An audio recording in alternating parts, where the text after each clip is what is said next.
everybody? I appreciate you guys checking in. Thought I'd just pop on here on a Friday, man. We got just a few days away from kickoff, man. A few days away from Sunday, and obviously we had a little bit of drama go down just yesterday with Amari Cooper. I dropped a video on that, so I just want to jump on here, talk a little bit about Amari Cooper. I don't know if you guys were able to check out that video that I dropped, but I got a ton of comments. People just kind of replying, kind of putting their opinion out there. So I want to touch on that. I also want to touch on the whole Jakobi Meyers situation, just kind of get your guys' feedback on that. But we're also going to break down this week one matchup against the New England Patriots, man. And it's exciting. It's exciting not just because we're only a few days away, but at the same time, man, it's going to be a massive matchup. We're going to break this entire thing down. We got the latest injury report that just dropped. I definitely want to see what you guys were looking out for. What are you guys focused on, whether it be specific players, position groups, what have you. We're going to break this entire thing down. But at the same time, it's a Friday. It's a Friday, man. I don't go live solo a lot, but I decided to kind of jump on here just kind of in celebration of the game, pick it up here in a couple of days. And one way to celebrate, let's have a little bit of fun. And I'm going to crack open this first beer of the weekend, man. I appreciate you guys tapping in with me. I'm going to say what's up to the chat in just a second, man. But before I do, salute to you guys. I appreciate you guys checking in with me. At the same time, man, we're going to start off right. Let me know what your guys' thoughts are of the whole Amari Cooper situation. All right. Obviously, we picked him up about 10 days ago now, and then before you know it, he basically just kind of dropped a bomb and said, you know what? It ain't for me. It ain't my time. And we kind of moved on from him. And so let me know what your thoughts are in the comment. And I'll definitely, in the comment section, I'll definitely pick it up. But what's your thoughts on the Amari Cooper situation? But I'm going to definitely give you my thoughts. And at the same time, let me know. I mean, do you think this is a misstep of John Spytek as well as Pete Carroll? Obviously, with the whole Jakobi Meyers situation, with him requesting a trade, a potential extension is looming. But obviously, Jakobi Meyers, he went out. He came out publicly in an interview inside the locker room and basically said, look, I asked for an extension. They flat out said no. And just coincidentally enough, when that rumor, the reports of the trade request goes down, what happens? We bring in Amari Cooper, and then all of a sudden he gets let go. So let me know in the comment section what your thoughts are on that. But again, we're definitely going to break down the week one matchup as well. So I'm going to say what's up to the chat. A couple people popping in here, man. Robert Pena, what's going on, man? I appreciate you rocking. Hey, and if any of you guys are watching on Twitter as well, because I'm streaming both to YouTube as well as Twitter, jump over to YouTube, because I don't know if I can see the comments on the Twitter side of things. I definitely want to give you a shout out if you're watching from that spot. But at the same time, if you do hit the comment section, I definitely want to see it and respond. If you throw something in there. But Robert Pena, man, I appreciate you rolling. What up, Sacktown? What's happening, man? I appreciate you rolling through with me. Herman in the building. What's going on, man? Again, cheers to everybody on a Friday. I just want to make sure I kind of get to everybody. Everybody kind of saying what's up, man. Pena, man, you're saying Coop can kick rocks. The heavy version wasn't a good look anyways. And here's the thing, right? When we let him go, I kind of had to go back and kind of watch that press conference. Because that press conference kind of gave me the vibes of the old Amari Cooper, right? The one thing I did not like about Amari Cooper when we first got him, we obviously drafted him in the first round, was he was just emotionless. He was absolutely emotionless. I mean, you just didn't know if he really loved the game of football, if he had the desire to really be, great at this level.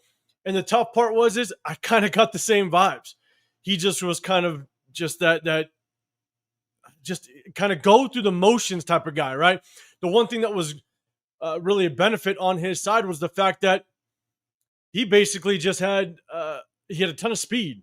He came to the National Football League with a ton of speed. And the thing is that when you have speed, that can separate yourself.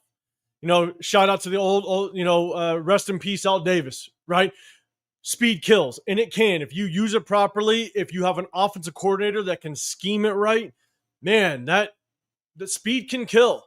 But the thing is once that speed starts to diminish and you're not a good, solid route runner, now you can kind of get exposed a little bit. And that's basically kind of what's happened with Amari Cooper. Last year he was with the Buffalo Bills, right? The Buffalo Bills, they didn't have the strongest receiver room at all. They had Keon Coleman, which was a rookie. Shakir, I believe his name is, basically a slot receiver at best. And outside of that, they decided to bring in Amari Cooper to kind of balance out Keon Coleman. And Keon Coleman, as a rookie, he struggled quite a bit. I actually liked him coming out of Florida State. I thought he was going to have a decent chance at success. It looks like he's doing a little bit better going into this season, but he definitely struggled last year. And so they brought in Amari Cooper in hopes to kind of help him kind of develop within his rookie season. And what happened? They moved on from him, and they brought in Joshua Palmer that played for the Los Angeles Chargers last year. And so at the end of the day, they didn't even like Amari Cooper. And if Amari Cooper was good enough of a route runner to kind of hang on, you had one of the best quarterbacks in the National Football League out of Josh Allen to kind of help you with that. Any good receiver, all they could ask for is a good quarterback that will get you the football. And he had Josh Allen, and he still struggled to find success. Now, obviously, it's hard because you enter into a new scheme, a new offensive scheme, a new team, and you got to get some chemistry down, right? So it took a little bit for potentially some chemistry to happen between him and Josh Allen, but that never happened. And they decided to move on from him. So to expect him to come over here and find success and have success when obviously his speed has diminished, and now it shows that he's actually not that good of a route runner, which I never thought Amari Cooper was a great route runner. He was okay. He was good, but the speed is what kind of separated him. And for him to come over and think that that was going to happen, that he was going to contribute to this locker room, I think that was wishful thinking. A lot of people, if you thought that, I hate to say it, but there's a little bit of daydreaming going on. And so, again, at the end of the day, I think that Amari Cooper really never brought anything to this locker room. And it was just coincidence, supposedly, according to John Spytek, that they just announced it the day that Jakobi Meyers kind of announced that trade. So a little strange, to say the least. Oh, man, Edgar, you're saying that you heard it's going to be raining the entire game, man. I hope it doesn't. Robert Penn, you're saying rainy, but it'll be 62 degrees. I hope it doesn't, because I'll tell you, our guy Jeff, 401 Raiders Jeff, man, he is holding it down and trying to put on a massive tailgate for this upcoming game, and I will feel real bad if everything kind of gets shut down because it's raining. So I hope, I cross our fingers, it does not rain. I hope that everything is bright and shiny for our guy Jeff over there holding it down for the Raider Nation, that tailgate. So, but man, I appreciate everybody. If you can, hit that like button, subscribe, turn on those notifications if you can. If you guys don't know, I do giveaways on my channel. I'm going to do my next giveaway at 5,500 subscribers. So if you want to be included, man, just hit that sub button. I definitely appreciate it. But I also go live with my guys in the Raider War Room on Sundays and Wednesdays. We just do a post-game kind of recap of the game every Sunday after the game, or a Monday. We got a couple Monday night games this week. But we also break down the game film on Wednesday. So definitely tap in for that. If you are going to be around, week 2, home opener, myself, Chris, Protect Show Podcast, as well as the Severe Raider. We're going to be in town. We're going to be rocking out that entire weekend for that week 2 home opener. So, man, definitely check us out if you're in that area. Let's see. Skipper Jeff will bring the sunshine. Yeah, I mean, if anybody's going to bring that sunshine, definitely. Sack time minutes out. I heard Jeff said he's got canopies. I hope so. And I hope he's got enough. But at the same time, man, if it does rain, hopefully it's just a light rain. It's kind of sporadic. Hopefully it's kind of hit or miss. Because, look, rain or shine, it don't matter. Raider Nation will still be out there tailgating. I've been to plenty of Oakland tailgates where it started to get a little rainy, and we don't shut it down. We don't shut it down. We still have a good time. So, look, I posted a video regarding Amari Cooper, and that was the hard part. Is I never thought he was going to be a big piece. It was just coincidence. But here's the thing. What's really tough is I'm starting to become a little skeptical as it relates to just Spytek's ability to kind of evaluate talent. I mean, when Spytek came to the podium, I don't know if he was at the podium. He was just having an interview, and he was talking about the process of bringing Amari Cooper in. And he didn't say that this was just kind of a quick evaluation. They needed a little bit of depth, so they kind of brought him in. He basically said, no, they were in talks. They were evaluating Amari Cooper for quite a while. And through that entire evaluation process, you didn't get any type of inclination. You get any type of indication that Amari Cooper, one, was on the brink of announcing retirement and was going to work out, and two, how out of shape he was. Because I don't know if you guys saw it. You guys might have seen some of the clips of him kind of going through some of those receiver drills, kind of running some of those routes, man. He looked like a preseason Debo, and that's not good. He looked like he came in extremely overweight. And again, I went back after he announced that retirement. I went back and I looked at that press conference that he had. And the one thing that he said during that press conference, because one of the reporters asked him, what was he doing through this kind of waiting period in the offseason? Obviously, preseason games are underway. Teams are starting to kind of get down to that 53-man roster. Some of the reporters are asking him, what were you doing kind of during that time to kind of stay in shape and be ready if that phone call came? And he basically said, I'm working on my route running skills. I wanted to sharpen up, keep my route running skills as sharp as possible.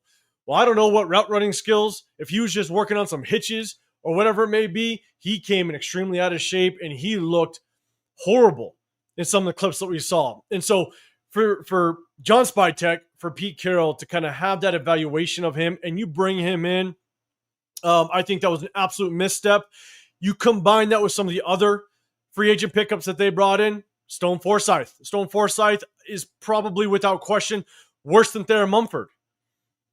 Horrible decision to kind of bring him in.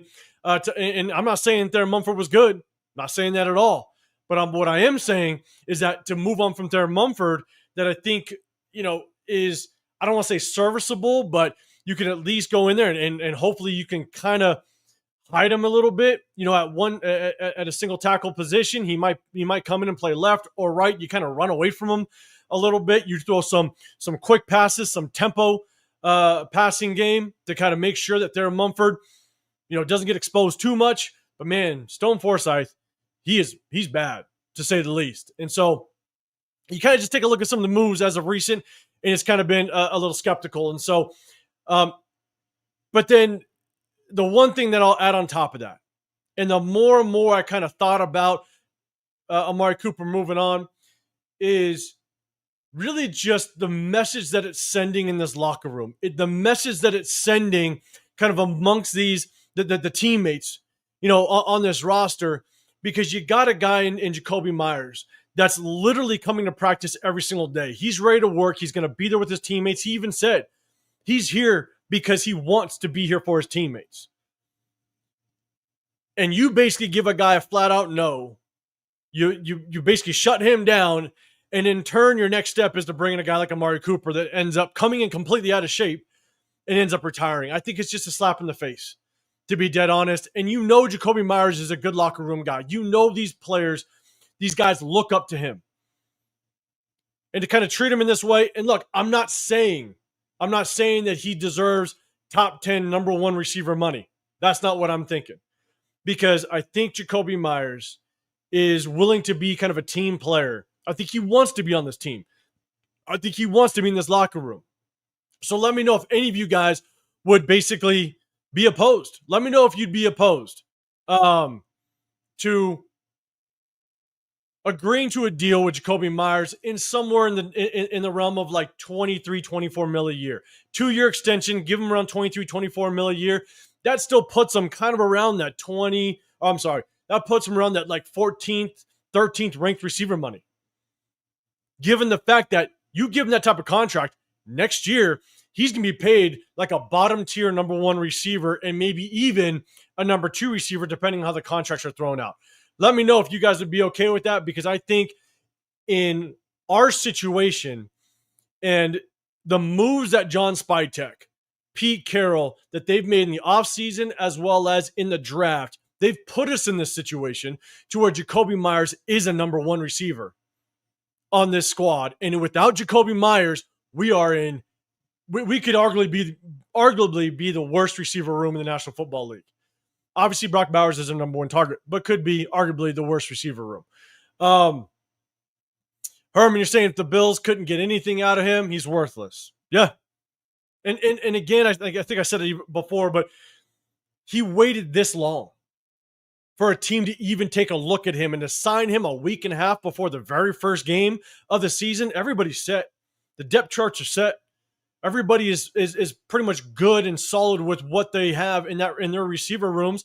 And for us to go get him, it just doesn't pass the smell test in as it relates to picking him up when Jakobi Meyers requested a trade. And for John Spytek to come out and say, "Oh no, we've been looking at him for a while," it just doesn't pass the smell test to me.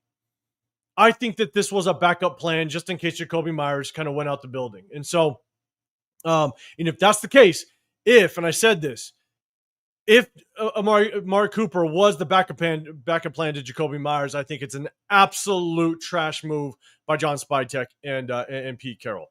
What up, Hit Stick Stepper? What's happening, man? I appreciate you popping in. Again, just kind of doing a live. Man, celebrating. Just a couple days until our week one kickoff against the New England Patriots. I'm going to break that down in just a second. I'm just chopping it up. I'm chopping it up regarding Jakobi Meyers as well as Amari Cooper, and I'm sharing the first beer of the week with you guys, man. I appreciate you guys popping in here. Hitstick, man, you're saying our depth overall is sus, but we stay healthy on both sides. We're going to be on that mode. We got to stay healthy. Yes, the depth is extremely suspect, and if you're just talking about the receivers, it is extremely suspect. You got Deontay Thornton that needs to sharpen up his route running skills. Could he be a deep threat? He can be. It remains to be seen just how reliable of a deep threat he can be. But he's got to be able to perfect and improve that route running ability for him to be a consistent, reliable target for Geno Smith as time goes on. And I want to give him some time. I'll give him some time, right? That was one of the concerns kind of coming out of college, was whether or not he was a full route tree guy. And based on the game film, and you guys know we break it down, based on what we saw in preseason, man, the route running, it needs improvement. So we'll kind of see how that works. But yes, that's one receiver that we need to rely on. Then we got Jack Besh, number 2, our second round draft pick. You would hope that he'd come in and have some sort of an impact pretty quickly, almost immediately being a second round draft pick.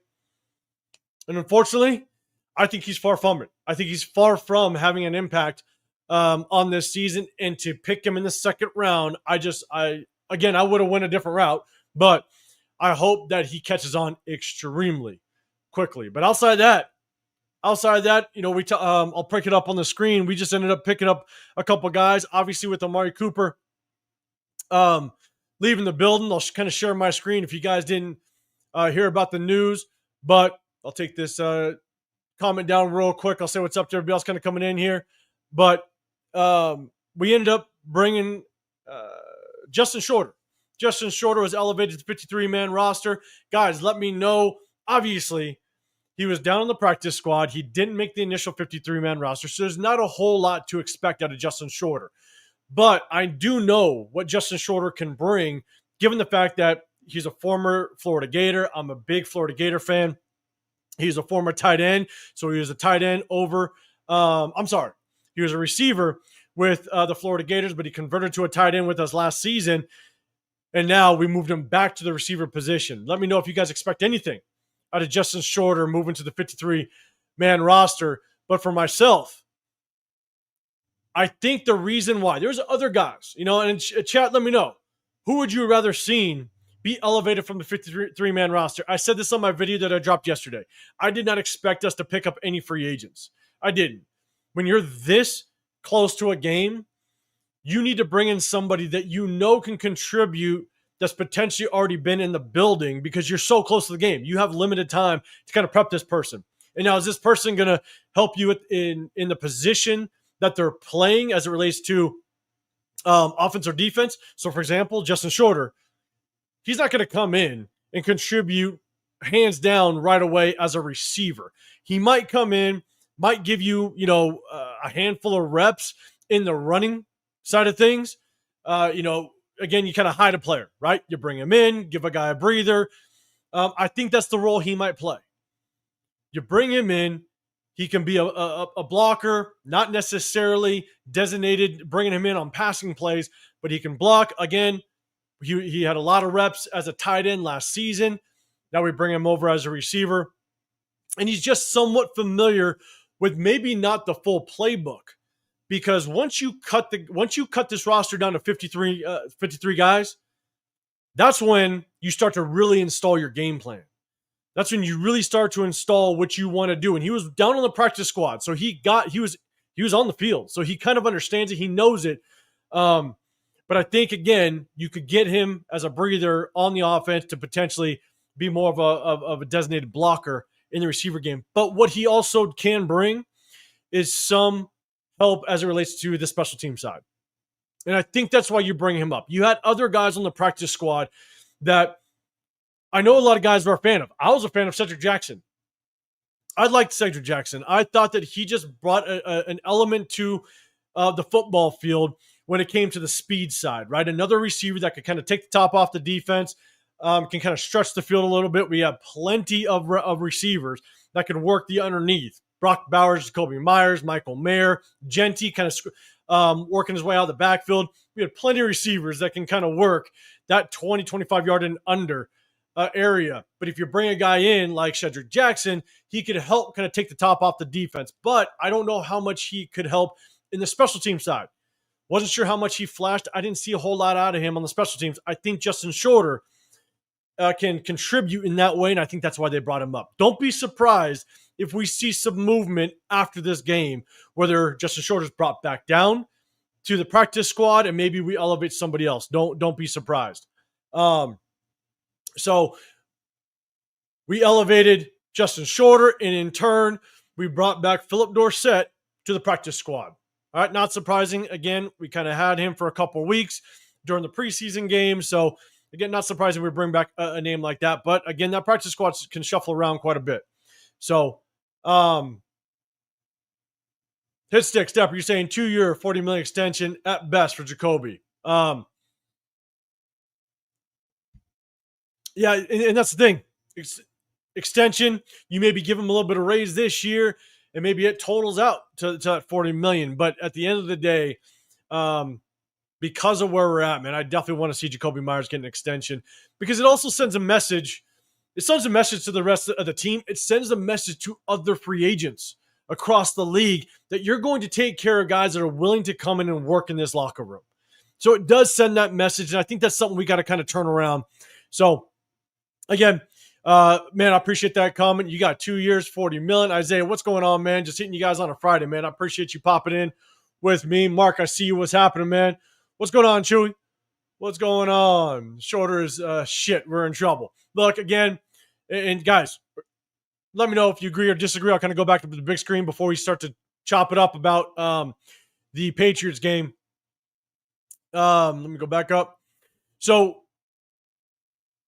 Chewy, let me know if you agree with me. I mean, I think he's going to get brought in strictly because he could help in the running game as a receiver. Again, I don't expect to see him on the field. Maybe he gets 2, 3, maybe 4 plays, but strictly to go in and be kind of a blocker in the run game. So I don't expect him to go out and be running routes consistently. I just don't see that. So, but man, Chewy, man, I appreciate you popping in. Let's see. Isaiah, He'll be special teams probably. Yep, I agree. Anu, what's going on, man?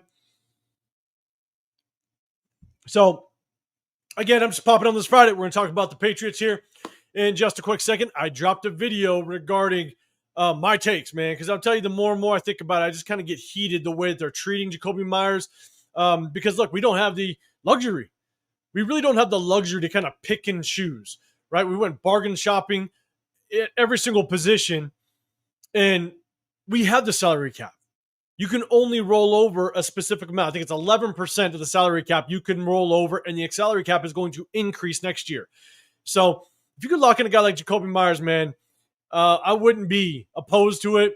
Now, I know it was about maybe a month and a half ago, we're talking about who would you prioritize, Colt Miller or Jakobi Meyers, because a lot of people wanted to bring in both. I definitely would prioritize Colt Miller.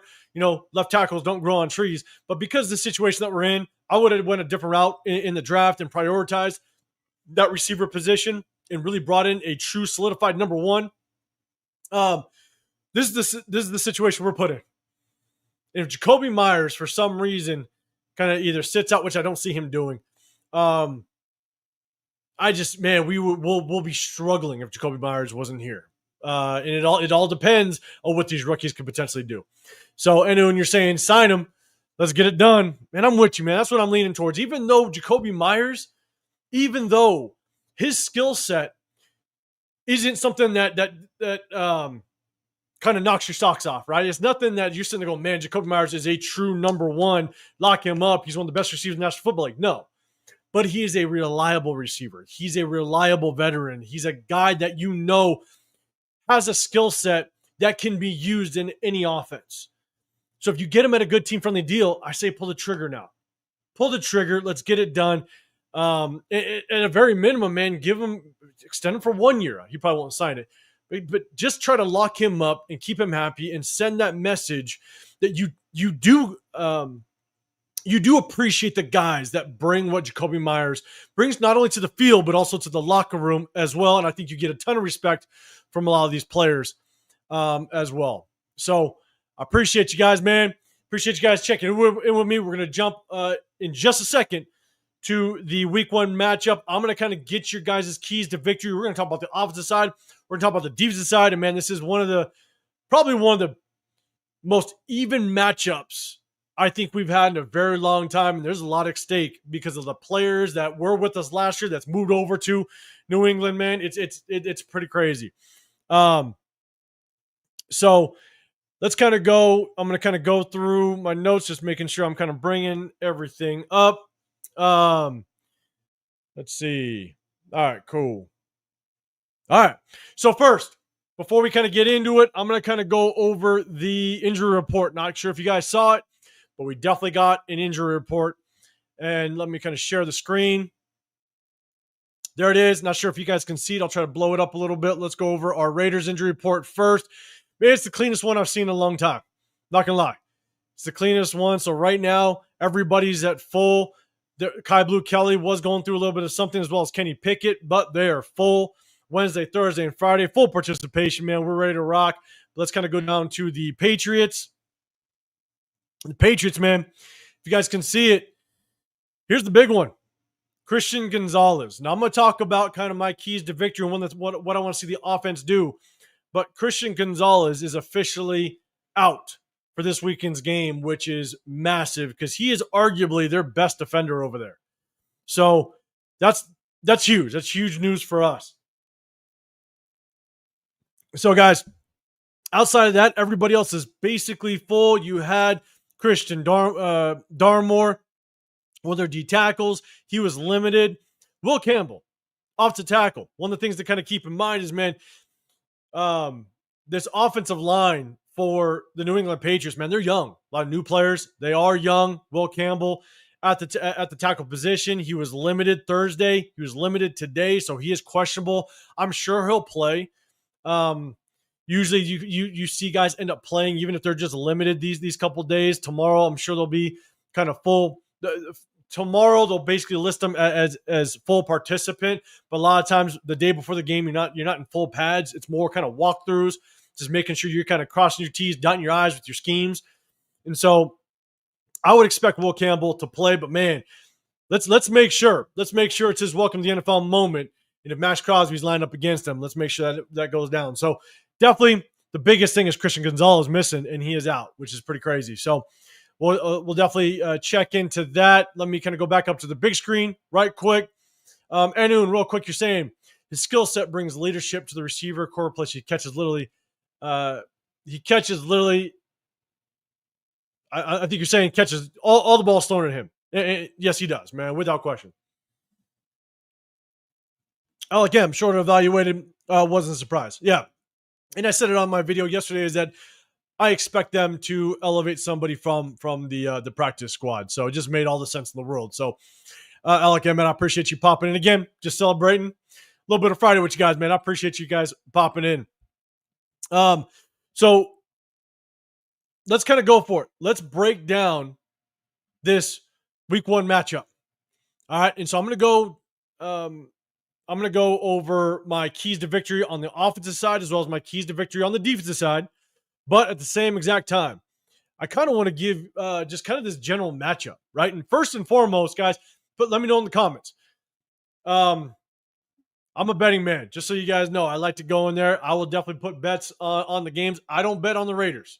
The only bet I'll put on the Raiders is for them to win the Super Bowl every year, because I feel like I'm going to jinx myself if I finally don't put that bet on the Raiders. I do it every single year. I've done it for the last 42. I've done it for the last 20 years, and so at least put some money down for them to win the Super Bowl. And again, I feel like if I don't do it, I might jinx it, and shit, maybe I'll try it out, and maybe we'll win a goddamn Super Bowl.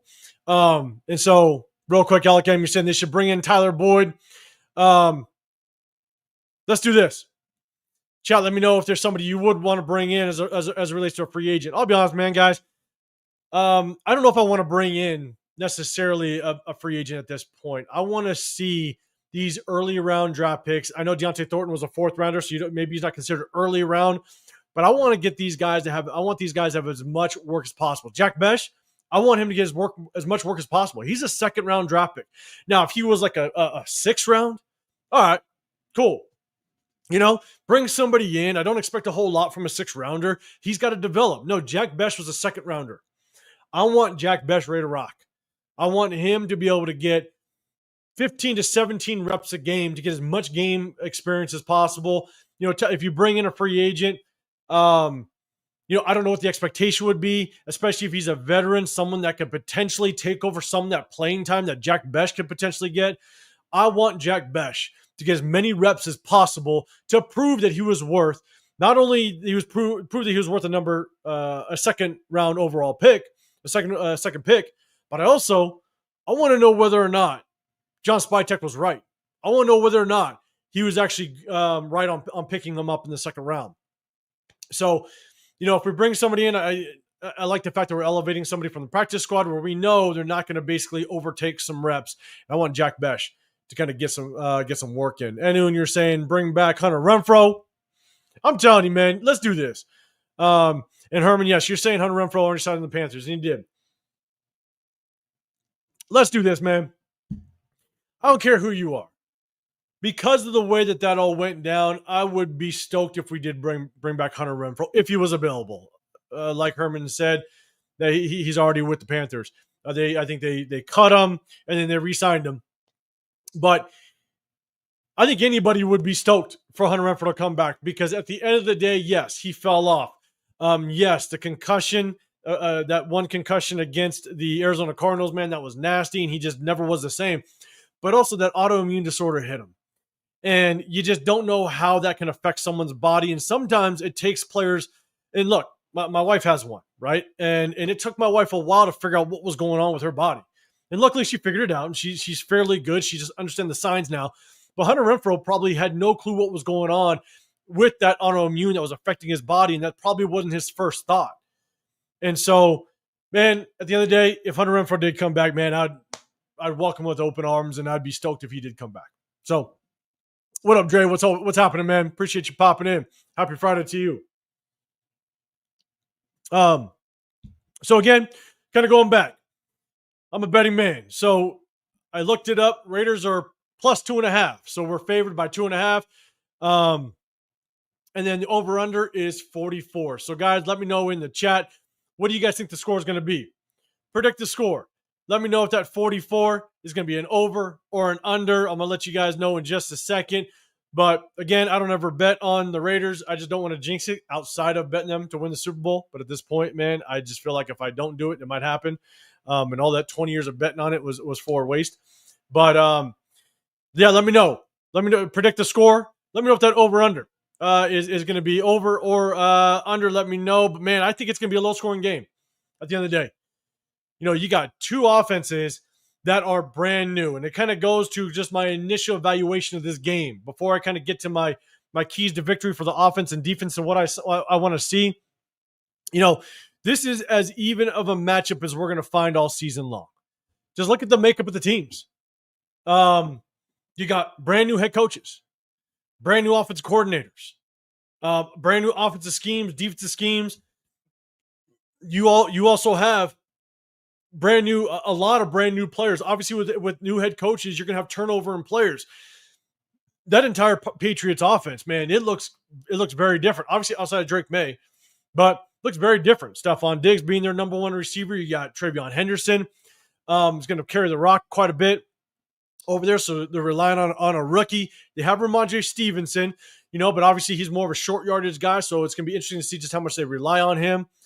But you also not only do you have new offensive coordinators, but you have brand new quarterbacks to the system, right? Geno Smith is new to Chip Kelly's system. Drake May is new to Josh McDaniels' system. So it's going to be very interesting as to who is doing a better job of kind of getting that offense going this early in the season, because a lot of times it takes offenses sometimes damn near 4, 5, 6 weeks to kind of hit on all cylinders. So I do think that's going to take a little bit for both offenses to kind of get the ball rolling and kind of gel a little bit. So I'm expecting kind of a low-scoring game. You got Robert, man. You're saying 27-17 Raiders, man. If we score 27 points, man, I'm not gonna lie. I'll be damn excited. And so like you're saying, and then again, Raiders offense might just smoke them past, man. I hope so. Anu, and you're saying Geno will throw for 318 yards and 3 touchdowns, man. I like it. 1 to Mara, 1 to Thornton, and 1 to Bowers, man. I do like it. Hey, if it comes true, man, salute to you. But here's my thing. I'm expecting something like a 2017 type of game. We can pull it off, right? But I'm thinking 2017. It's going to take. I could see a very low scoring third quarter, maybe something like 7-3, 3-3 type of thing. And so, but man, not only is this a very even matchup, but there's a ton on the line, right? You got Josh McDaniels, former Raiders head coach, that wants nothing to do but beat the piss out of us. That's all he wants to do. He wants us to regret moving on from him. And so he's going to have all the motivation in the world to absolutely chop up Patrick Graham's defense. And that kind of leads me into the next aspect of this thing, right? You got Josh McDaniels that knows Patrick Graham's defense and vice versa.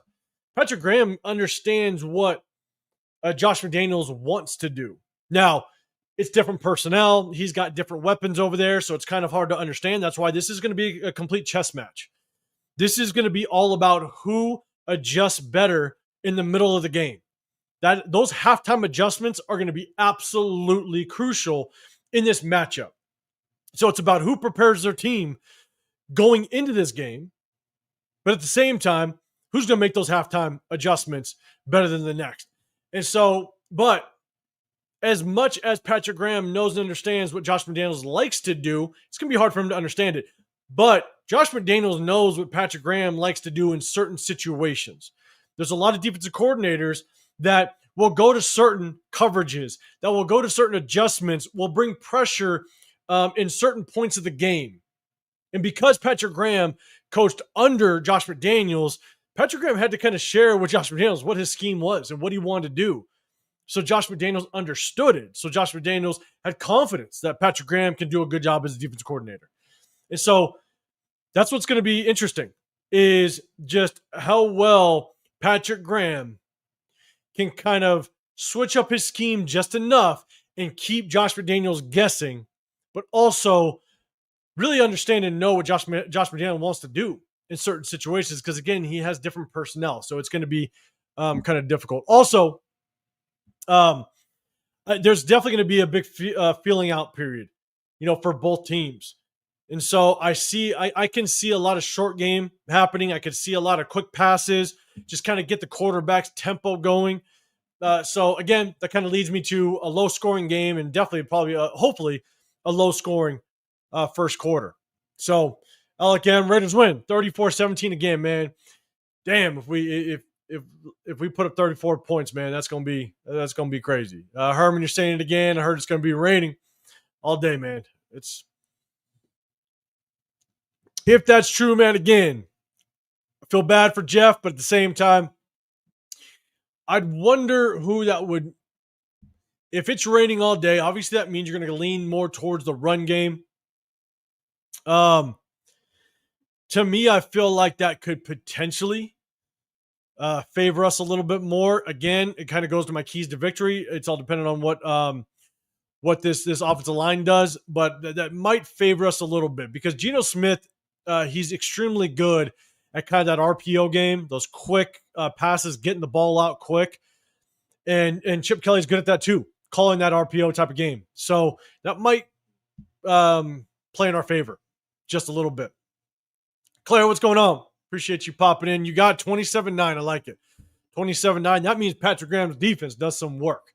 So I definitely like it. Yeah, and then we just went over the injury report. No Gonzalez, so Geno should let it rip downfield. And I'm going to talk about that in my keys to victory. So also, one of the things, man, you got some players that are motivated. Robert Spillane, he went over there. Robert Spillane was a guy that I was actually I was pretty upset that we moved on from.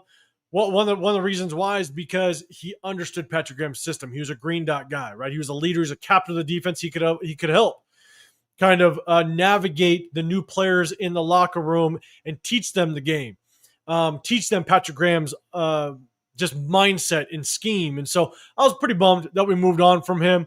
But the guy that I was very, very kind of upset that we moved on from was Caleb Von Chason. Caleb Von Chason, we moved on from him. And here's the thing. I'm not sure why we did. Now, one thing I will say is I think he moved on because he wasn't gonna start over here. And I think because of the success he had last season, he was going to go somewhere where he knew he could start to kind of prove himself. Here with the re-signing of Malcolm Koonce and obviously with maxxcrosby, he wasn't going to start. So I think he was looking to move on and start somewhere. So I'm not sure what number would have even made sense for him to stay here. But with Malcolm Koonce basically coming off of a season-ending injury, we just don't know what Malcolm Koonce we're going to get. So Caleb Von Chason would have been one hell of an insurance policy just in case something happened to Malcolm Koonce, whether he just didn't get up to the 2023 playing ability like we saw back in the day, or he re-injures himself, right? So I want to see us keep him. But again, I think he moved on because he wanted big and better opportunity. More power to him, whatever. Now, I wish we would have addressed it in the draft. I wish we would have prioritized somebody in the draft starting around that third or fourth round, but we didn't, and we're rocking with who we got. But those are two players. Now, they did actually pick up Marcus Epps, but they ended up cutting Marcus Epps. He didn't even make the team, so which is pretty crazy. But those are two players that are ready and willing to basically kind of put that out, I told you so moment out there and kind of put their stamp on this game. So we definitely have some players that are motivated to kind of put it to us in addition to Josh McDaniels over there. So this matchup is going to be damn good. Again, in my opinion, I feel like it's going to be all about who prepared better in this upcoming game in the preseason, but also who's going to make the better halftime in-game adjustments. So, Homer, VS, what's going on, man? Salute to you guys. Salute to everybody in the chat. I appreciate y'all. Yeah, losing Spillane wasn't good. Yeah, I wanted to keep him around. I'll be dead honest. Elikam, Spillane among highest paid linebackers. Yes, he is. Yes, he is. But you got to remember, we had the salary cap. I would have taken you take a Landon Roberts contract and then maybe Alice Kappa's contract and put a little bit on top of that, and you might have been able to keep Spillane. I mean, Alice Kappa should not have been getting, 11 mil for 2 years. I mean, like that's just wild to me. And so we decided to go bargain shopping, and we'll kind of see how it plays out. Larry, what's happening, man? Appreciate you pulling in. Happy Friday to you again, guys. Sharing my first beer with you guys for the weekend. Going to celebrate a couple days left until our week one matchup against the New England Patriots. And that's kind of where we're breaking it down. I'm just going to give you my kind of top level takes on it, and then I'm gonna dive into the I'm gonna dive into my keys to victory on the offensive defensive side. But first and foremost, before I do that, here's my biggest thing. Let me know what your biggest concerns are going into this game.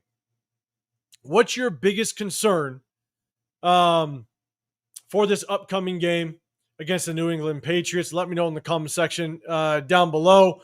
Hummer VS, I was never impressed by Epps.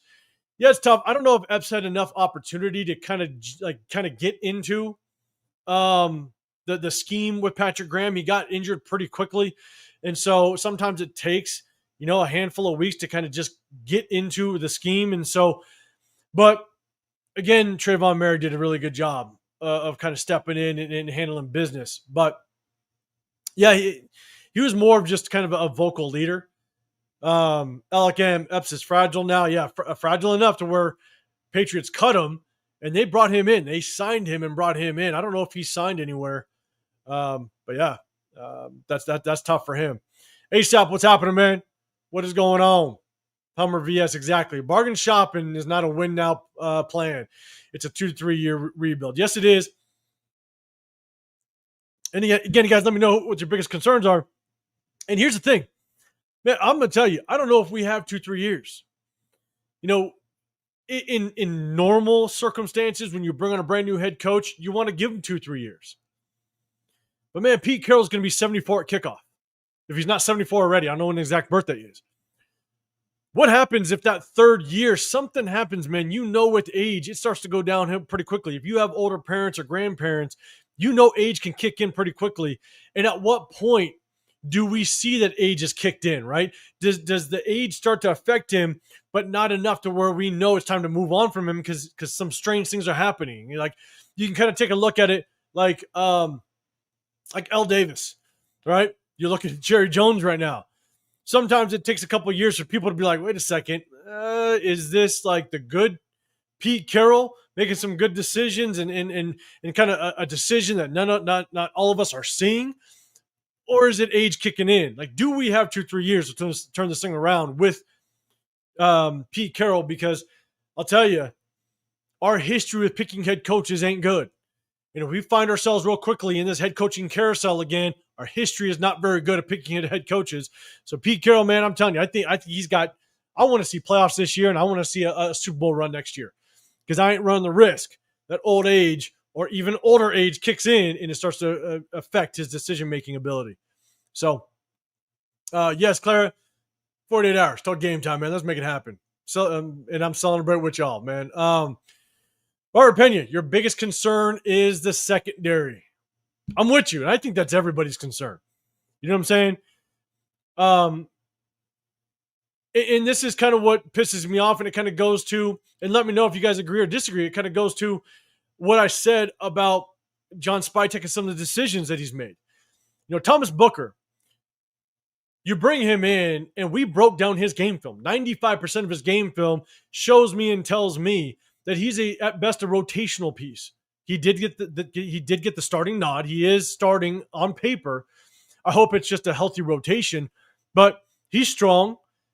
He's going to be good against the power run scheme, but he's going to be ineffective against the pass. And if you zone run scheme him, he gets lost. His feet are way too slow, and he's going to create running lanes, natural running lanes for this running back. And if TreVeyon Henderson is in that game, he's more of a good zone scheme type of running back. I'll tell you right now, Thomas Booker is a liability if we go against teams that like to run zone scheme. So, but then again, I hope it's a good rotation. But what you did is you moved on from a cornerback that, yes, he's injury prone. He's coming off an injury out of Jakobi Bennett. I get that. But at $1 million, and he's just a depth piece, he's a competition piece, he's a guy that can, if he's on that field and he's healthy, he can be a serviceable corner. I'm not saying he's the number one. Now, everybody was saying that he was going to at the beginning of preseason, at the beginning of training camp, everybody kind of expected him to come in and solidify that number one cornerback spot. Now, even if he's just serviceable, he's worth $1 million, no hit to the salary cap, and he's at least a competition piece behind Eric Stokes, which is unproven and has his own injury history. And then you got Kai Blue Kelly, which has proven nothing in the National Football League, and behind him a DCAM, which we all know is very suspect. And then you have Darian Porter, which did not look very good in the preseason. Jakobi Bennett could have been our best corner, whether you liked him or not.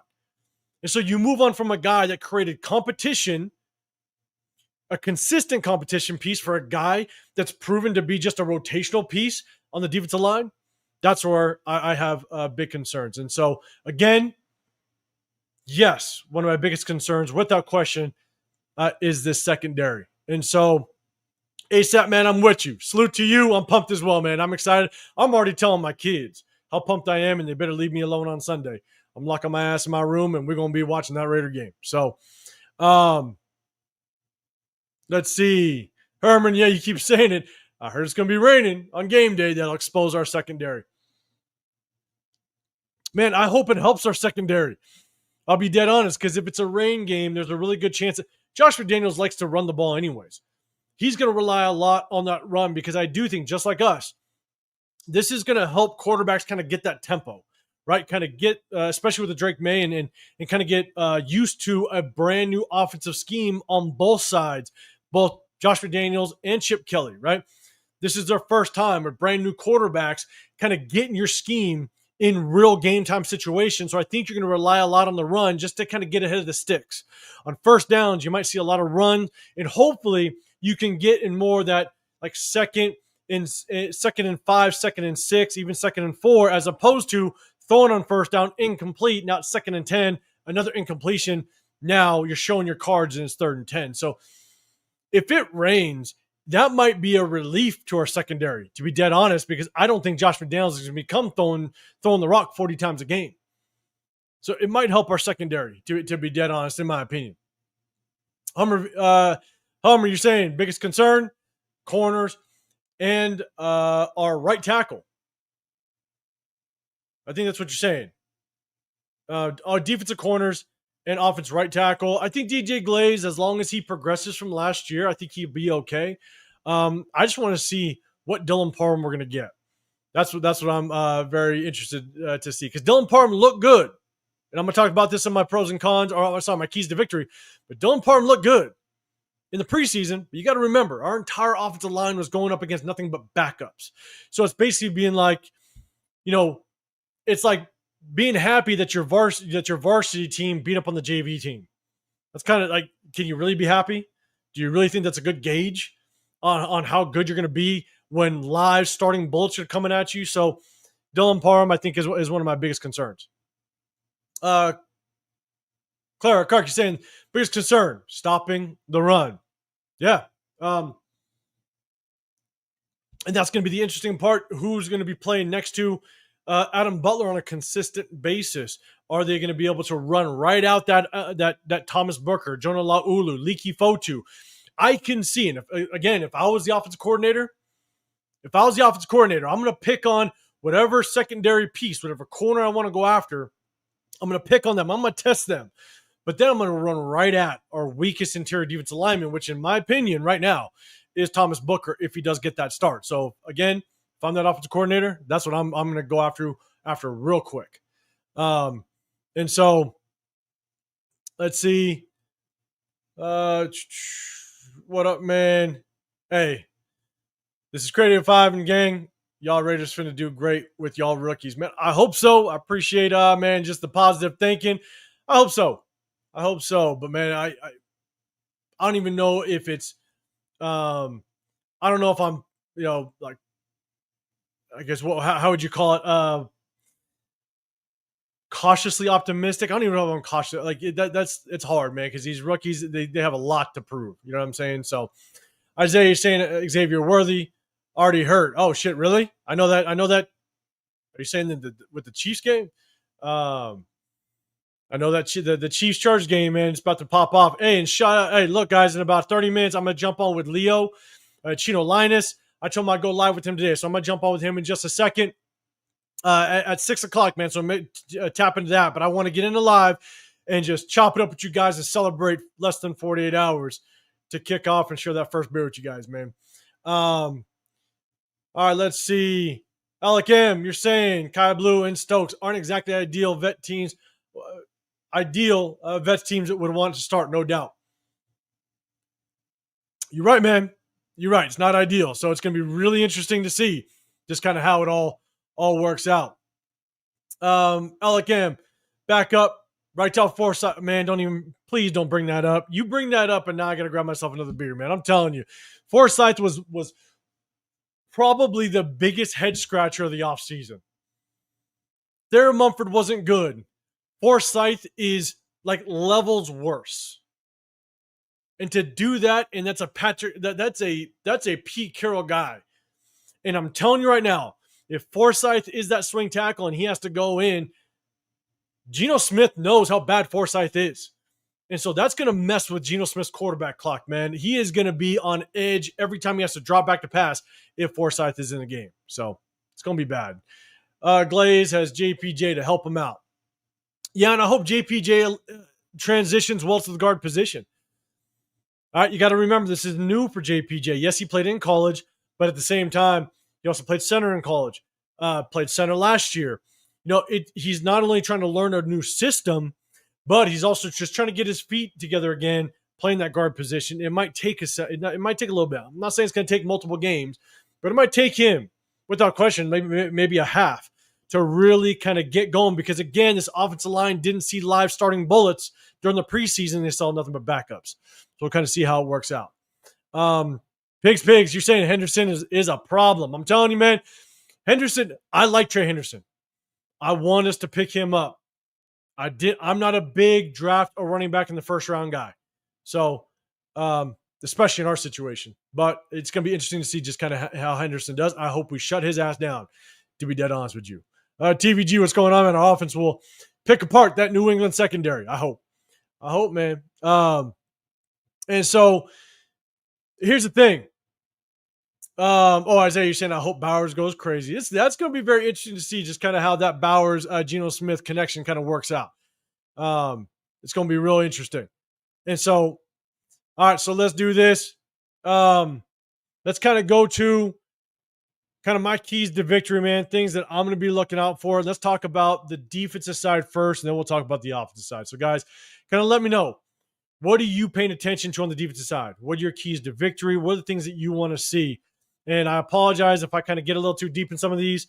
Again, it just kind of goes back to kind of my coaching days and what I want to see. But you have your obvious ones, right? You got to establish turnovers, right? Statistically, we all know the team that creates the most turnovers has a massive increase in percentage of winning a football game. And so, it's always that magic number is always 3. You always want to shoot for 3 turnovers every single game. So again, it's obvious you want 3 turnovers. Now, here's the thing. The one thing that Patrick Graham has to do is he has to improve on opening up the game strong. Our first 9 games last year, 7 out of the 9 games, he allowed the opposing offense to take their opening drive and score points. He's got to shut that down. Our offense is going to take time to kind of gel and kind of get their feet underneath them. So it might take a half for this offense to really get going. And you don't want to play from behind on an away game, all right? Especially with our offense being brand new. And so Patrick Graham has to shut down this Patriots offense right from the get-go. The first 2-3 series, they cannot come up with points.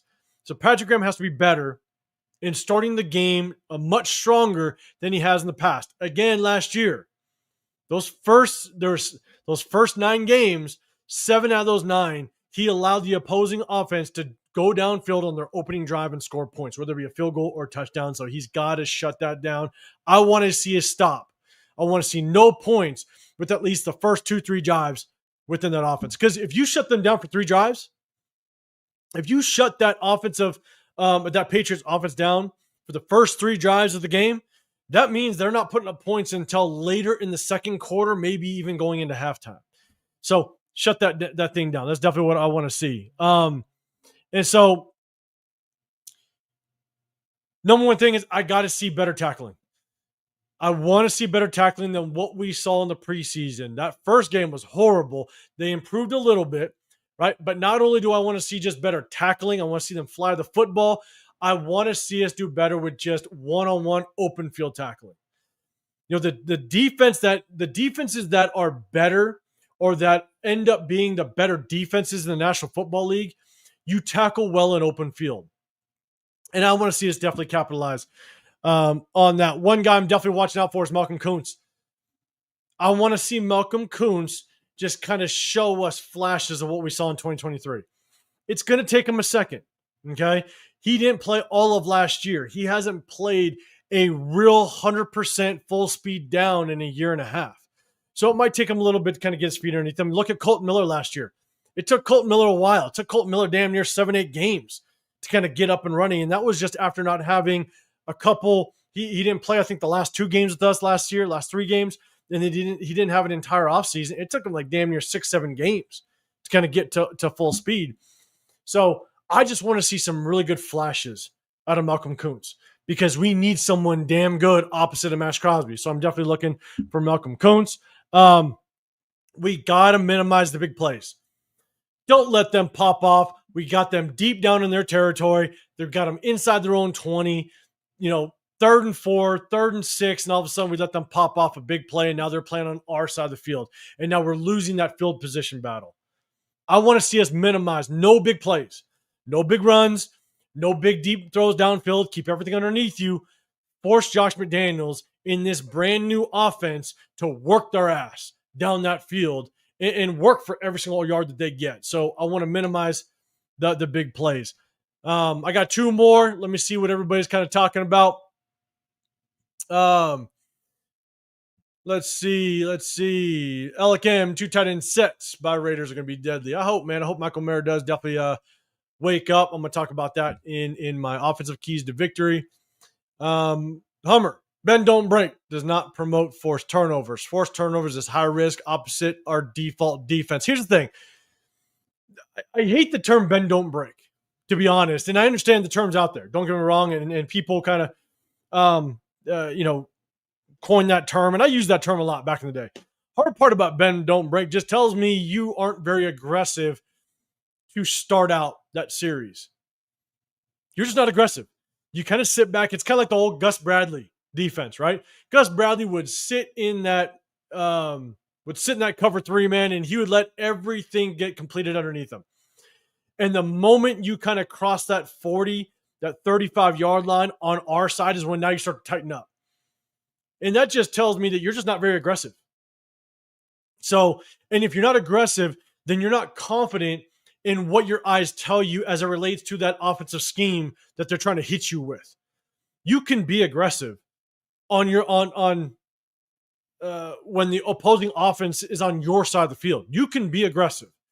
You just got to have confidence not only in the personnel that you have, but you got to have confidence in the homework that you did leading up to that game. And so that's the hard part about bend don't break. Again, I'm not saying anything bad about the comment or anything bad about the term, but that's the hard part is, man, bend don't break just means you're not very aggressive. And you're not really confident as to what you're seeing in that offense. So that's the hard part, man. And it kind of goes to my other keys to victory or what I want to see out of this defense in just a second. So let's kind of go back. Let's go Alec M, our linebackers. Our linebackers got to show up versus the run. Yes, they do. I'm with you. Isaiah, so Jamal Adams got to be on that field when Henderson's in my opinion. I'm going to talk about Jamal Adams in just a second. Clark, their OC is kindergarten, easy read. All right, man. Or sorry, woman. My bad. It's gonna be interesting to see what Josh McDaniels wants to do. Again, it is tough because he's got a brand new offense, brand new weapons. So what does he want to do? And so it's going to be interesting to see just kind of how Patrick Graham dissects that in the in-game adjustments that he makes. So TVG, man, the D-line needs to explode. The New England left side of the O-line, rookie left guard and left tackle. Yeah. And Will Campbell, we just went over the injury report, and he's questionable. I think he's going to play. Yeah, you definitely got to expose it. Hummer, right? Cover 3 is basic bend don't break. The reason everyone uses it was when the receivers are better than your backs.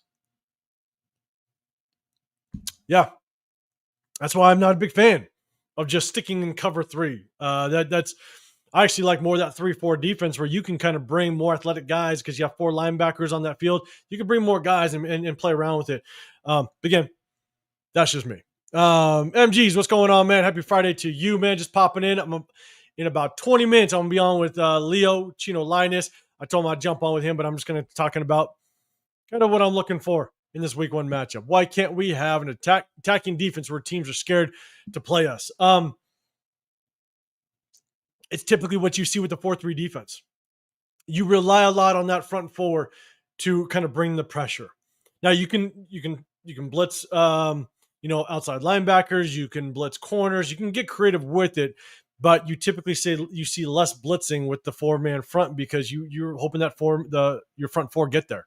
And so that's why, again, I'm more of a 3-4 guy. I like to be a little more creative with it. Anyone, McDummy's play calling is played out. I hope so, man. We're gonna put belt to ass on Sunday. Let's hope so. Pat's corner room, really underwhelming without Gonzalez there. Yes, it is. And then I'm gonna get to the opposite side here in just a second. So the other one, I got 2 more. I got 2 more keys to victory on the defense side. Then we're gonna jump to the opposite side because, again, I told Leo I'd link up with him, and we got Lorenzo from Raiders Crusaders, and he's basically showing us all the big event he's putting on for week 2. So definitely tap into that. But here, 2 things. 1, Patrick Graham, you have to win on first down. It's obvious that you want to win on third down, right? 3rd and 6s, 3rd and 1s. You want to win on third down. I want to see us win on first. I want to see us put them in a 2nd and 12 situation. I want to see us win or put them in a 2nd and 10 situation. If you win on first down, it makes them a little more predictable, right? If you lose on first down and now you find them in 2nd and 3, 2nd and 4, 2nd and 2, now they got 2 plays where they can run or pass all over you. And now you really don't know what personnel you want to bring into that game. But if you win on first down, if you get them in 2nd and 12, 2nd and 13, they become a little more predictable. So obviously you want to win on third, make them punt that football, get off the field. I want to see Patrick Graham win on first down, and make them a little more predictable. So that's definitely what I want to see. Win on third down. And then next up, man, I want to see blitz packages. And that kind of goes to the comment I saw earlier about Jamal Adams. We might see a lot of Jamal Adams. You brought him in for a reason, right? And so you got Jamal Adams. You got Devin White. That's a little more athletic. You can bring him off the edge. Then you brought in Jeremy Chin. Jeremy Chin was one of our early free agent signings. He's athletic. You know that he can bring the heat off the edge. I want to see Patrick Graham be a little more aggressive and bring the heat from all angles. Keep Josh McDaniels and that offense kind of guessing as to where that pressure is going to come from. And so if that does mean that someone like a Thomas Booker is in the game, or a Leaky Fotu, these guys that, again, I'm not a big fan of Thomas Booker, but what Thomas Booker can bring to the table is that he's extremely strong. He's not going to get removed from the line of scrimmage very often at all, which means you got guys, you got 4 down linemen, you got a maxxcrosby and a Malcolm Kuntz that could do a really good job of just sustaining that line of scrimmage. But now you can bring in some lighter linebackers like a Devin White, a Jamal Adams, bring in a Jeremy Chin, man, and just bring pressure from all angles and keep Josh McDaniels guessing. That's what I definitely want to see, and that's what I'm looking forward to seeing. So, MGs, it's time for us to go out there and get some goddamn respect. I don't want to cuss because you know what? Who knows what YouTube will do to me? But yes, I'm with you, man, MGs, without question. I like them totally. Force them to have more yardage to go on 4th and 3rd, or on 2nd and 3rd down. Yeah. Telling you.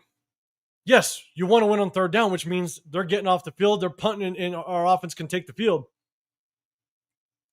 But man, if you can win on 1st down, it pigeonholes them into certain play calling. So that's what I want to see. Win on 1st down, Patrick Graham. Chin's a dog for sure. Absolutely. What up, LA Raider? What's happening, man? I remember McDaniels blew a record amount of leads in the second half, so we just need to play 4 quarters. I'm with you, man.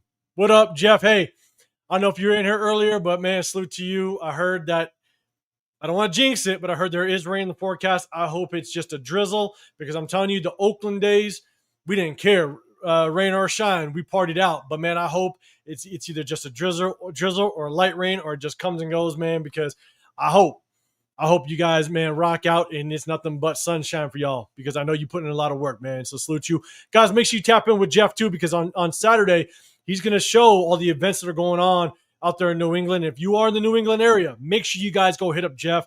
Make sure, if you don't even go to the game, just go to the tailgate. If you're within driving distance, have a little bit of fun, man. Jeff, I appreciate you tapping in. Good luck, man. And yes, all right, man. Jeff, you already got that Oakland spirit. Don't care if it rains. We rocking. I'm with you, man. Again, I'm about to jump over to Leo's live. I told him I'm going to go live for him. I'm not going to go live on my channel. I want all the views to kind of go to him. So, but I'm going to end it off. I'm looking for offense. What are you guys looking on the offensive side? Let me know in the chat. I just broke down what I'm looking for on the defensive side. Let me know what you're looking for on the offensive side. And I'm going to start off. Then I'll pick it up on the chat. First and foremost, offensive line. All right. Point blank period. I want us to prioritize the offensive line. In free agency, we didn't. We got Alice Kappa, trash move. And then we waited till the third round in order to get a guard and a tackle. And that guard and tackle, they're not even starting. They're not even playing. And they struggled in the preseason. So I want to know, did this front office, did John Spytek, did he make the right move in not bringing anybody in that impacts this offensive line, given the fact that you picked up Ashton Jeanty, our number 6 overall draft pick? And here's my thing. The running back position is a complementary position. The running back position, you're only as good as your offensive line. I'm a firm believer of that. Jeanty might be a mediocre running back if he has a bad offensive line, but he could be a very good running back if he has a good offensive line. So I want to see. I want to see just kind of how it works out, to be dead honest with you. And so this offensive line, they played nothing but backups in the preseason. They better come out and ball, because we don't have rookies on this offensive line. We got some second-year players. We got some veterans on here. Jordan Meredith going into his third year, and he's switched up to the center position. We got JPJ going to the guard. Dylan Parham, he's a veteran, third year, man. Let's see him work. It's a contract year. Let's see him work. And we also got Colton Miller. So I want to see this guy. I want to see this offensive line do work. And it better do work right out the box, right out the gate, because we had all the salary cap and opportunity to address it and make it good. Sticking with that offensive line, man, I just talked about the complementary position of that offensive line. Jeanty. Look, I'm not looking for Jeanty to have this breakout game. I'm not. Y'all, what's going on, man? I see you in here. Appreciate you popping in. I'm not looking for Jeanty, because I'm going to treat him, even though I didn't want to pick Jeanty in the first round. I didn't, right? But I'm going to be fair to any rookie that we picked high, is that I'm going to give him just some time to kind of get acclimated. Man, this is his first true NFL game. The butterflies are real. And so I'm going to give him a little bit of time. But what I want to see out of Jeanty is I want to see him make the first man miss. And I've said this multiple times in the videos I drop. I've said this multiple times in lives, is that one of the best attributes, one of the best characteristics that I look for in a running back is what is your ability to make the first man miss? The problem with Jeanty in his running style, and he did it always at Boise, which he could, because it's a small school. It's a small D1 school. The competition isn't very good. He allowed contact to get to him because he had the confidence he was just going to run through everybody. So he could have gotten hit 3, 4, 5, 6 times in a 60-yard run. It's because his running style allowed him to absorb contact, and he had the confidence that he was going to run through everything. It ain't going to happen in the NFL. So I want to see him, whether he's in open space, whether he's one-on-one with somebody in the hole, and it's not on like a 3rd and 1 or short yards play, right? In that situation, yes, lower your helmet, run somebody over. But if it's on a 1st down, 2nd down, and you're one-on-one with somebody in the hole, man, pick half a man. Like I said, when he went one-on-one with that linebacker in the 49er game, and then that following day, he addressed the press and said, yes, I need to choose half a man. I need to pick and choose my battles. I want to see him make that first man miss. Turn contact at 2-3 yards downfield into a 13, 14, 15-yard gain. That's what I want to see. We talked about it. Christian Gonzalez is officially out. So I want to see Chip Kelly find Christian Gonzalez's backup and pick on him all day long. And it's not pick on him just by throwing at him with Jakobi Meyers or whatever. No, use a lot of motion. Create matchups. Create a matchup where you see one-on-one across the board. You see man-to-man and motion Brock Bowers out to him. And now he has no choice but to lock up with Brock Bowers, man. Create the matchups you want to see based on who Christian Gonzalez's backup is. That's what I want to see. It's not just about attacking him and throwing at him. Create the matchups that expose him in a way that we have the advantage. Next up, and again, I'll get to my last point, and I'm going to get to the chat again. Guys, let me know. Let me know what you want to see on the offensive side. I just want to see the chemistry with the receivers. Now, if it does rain and the downpour is pretty rough, that's going to change kind of my expectation. But if we got sun and it's just a light rain or the majority of the time we got that sun out, man, I want to see just some chemistry with Geno Smith and these receivers. I do hope that that Chip Kelly comes out and kind of gets some tempo with Geno Smith, right? Just throw some hitches, throw some quick slants. Just some quick outs, tempo throws to kind of get these young receivers, especially at Deontay Thornton, even if Jack Bech does play, get their just confidence level up a little bit, right? So that's what I want to see. As it relates to the passing game, I'd love to see Geno Smith throw that ball maybe 5 to 6 times that first quarter and just kind of get a good tempo with those receivers. One of the best things you can do with like a Deontay Thornton, throw him a quick hitch, throw him a quick out route, just get him that feeling of catching the football in his first NFL game. So that's kind of what I want to see. I got one more, but let me kind of get to just some of the comments. Alec M. Parham's weight is up to 330 now, man. That's good work. I do like it. And again, I did not have a lot of confidence in Dylan Parham, but the only caveat that I would always end at it was it's a contract year. And you guys all know that contract year brings something out of people. And we'll kind of see just kind of how all that works out.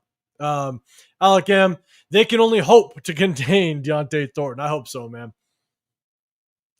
And it kind of goes to my last key to victory.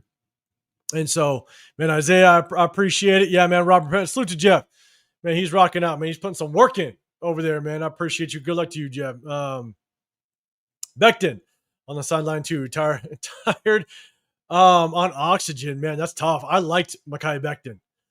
But that was one of the knocks, and that was one of the risks that you took with bringing in Mekhi Becton was if he got that contract, was his work ethic going to fall off? Because his work ethic with the Jets was not very good. So that was definitely something to be concerned of.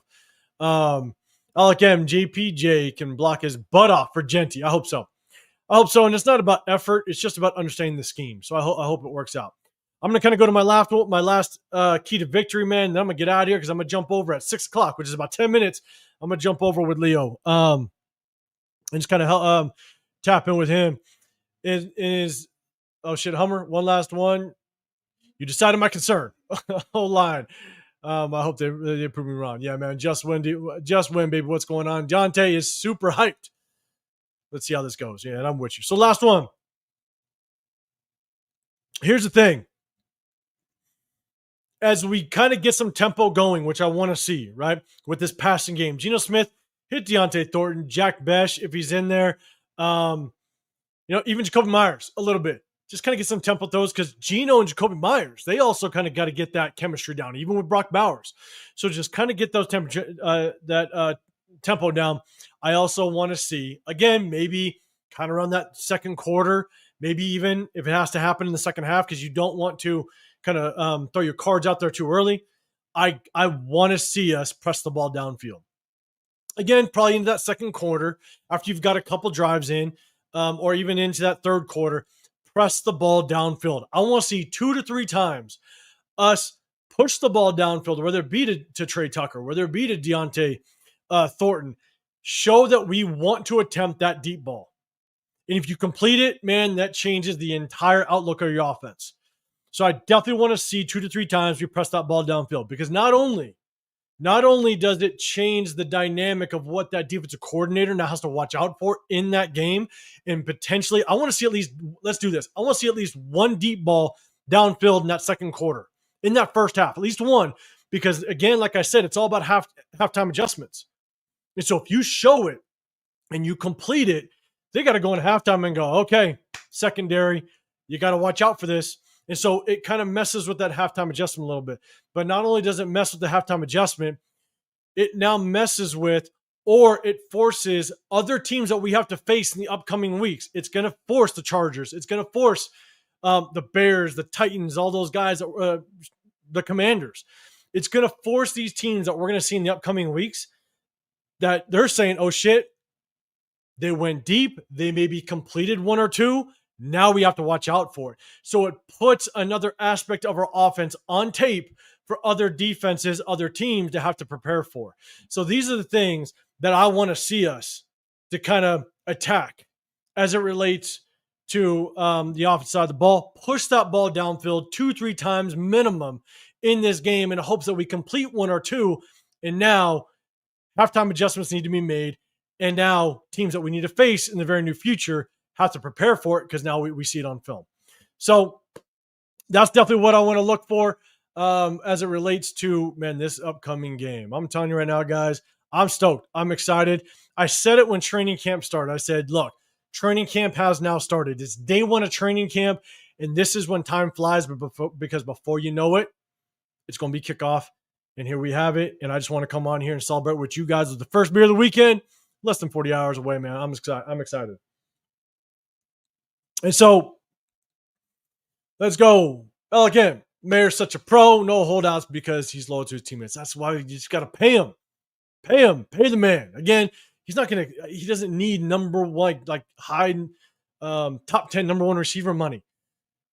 Because of what he's doing tells me that he'd be good. He'd be good with like middle of the road receiver money. He just wants an extension. He just wants some guaranteed money. That's all he wants. And I'm an advocate for the players getting paid if they deserve it. So, just win, baby. Establish that deep threat 100%, man. That's what it's going to be, and I'm hoping for it. Isaiah, man, I appreciate you. LKM, appreciate you. Herman, man, cheers to y'all. I appreciate you guys. I don't go live often. I might do it a little more often to kind of tap in with all you guys. If you can, do me a favor, hit that like button. Just double tap that screen. Hit that subscribe button as well, man. If you guys want to be included in all my giveaways, I'm going to do a giveaway of 5,500 subscribers. I'm also, it'll be my 11th giveaway since starting this channel in 2023. It's just my way of giving back and show my appreciation because I say it all the time, man. You guys are my out. I stopped coaching this game. One, to give my wife and my kids more of my time. But two, I started to get that itch. To coach again. But you guys are definitely helping me out with that, man. So I definitely appreciate y'all. Daniel Kim, I appreciate you, man. I'm just getting out of here. I'm going to jump over to Leo's live. So, guys, make sure you guys go over there. Leo, Chino Linus, he's got Raider Nation Crusaders with him. Going to show you guys everything that's going down week 2, home opener. But we're also going to talk about all this as well, man, with my guy Leo. So make sure you guys tap in with that. So, hey, I appreciate you guys, man. Enjoy it. Enjoy the game. I appreciate everybody that rocked with me. Shared my first beer of the weekend. I hope you guys have one of yours or just whatever you drink. Doesn't need to be alcohol. I respect everybody. But I appreciate you guys. Hey, remember, I'm going to be going live on Sunday evening after the game in the Raider War Room with Chris Pick Show Podcast, as well as The Severe Raider. And then we're going to hit you guys in the middle of the week on Wednesday with a film breakdown of our week 1 matchup, man. Tap in with that. But appreciate you guys. If you can, also share this. Share the link with whoever. If you guys know some Raider fans, share it, man. I appreciate you guys. And I hope you guys enjoyed it. Hey, let's go. Less than 48 hours. It's going to be a banger. We're going to have fun, man. It's almost kickoff, man. So, yeah, log out of here. Jump over to Leo. We're going to go live in about 5 minutes. I appreciate you. Hey, have a great rest of your Friday. Have a great Saturday, man. And let's link up again on Sunday evening where we do our post-game wrap-up of the game. So, appreciate you guys. Have a great rest of your one. I appreciate you. I'll see you guys in the next one. I'm out of here.